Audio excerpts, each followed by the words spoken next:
Dans cette vidéo, on va regarder comment rechercher une typo pour une mise en page. Et je vais vous indiquer moi quels critères je prends, sans vouloir faire de pub, et en même temps, moi je vais assez souvent sur Google Fonts, tout simplement parce que elles sont gratuites, elles sont entièrement compatibles web et print, et je trouve que elles marchent assez bien.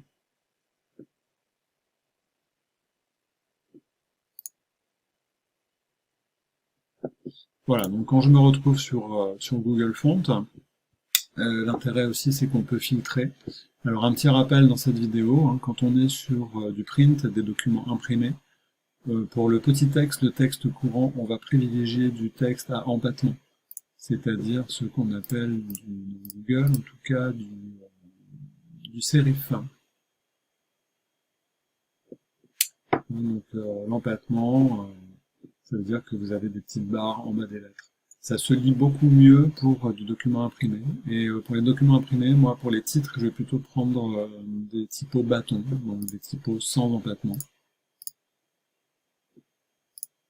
Voilà. Pour le web, c'est l'inverse, hein, parce qu'étant donné que la définition est en pixels, les pixels étant des petits carrés, pour du petit texte, il va avoir du mal à dessiner proprement, en tout cas, les petites barres. Donc, pour le texte courant dans le web, on va prendre du bâton, et pour les grands titres, on va prendre plutôt du caractère empattement.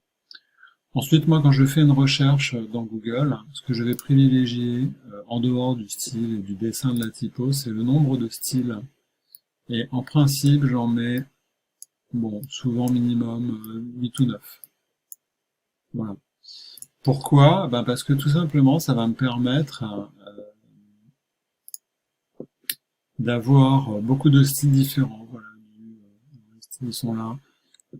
Du Sin, de l'extra light, du light, je sais pas ce qu'il y a dans celle-là, du regular, du medium, du semi-bold, du bold, voilà. Ça va me permettre vraiment de jouer avec les contrastes de typo.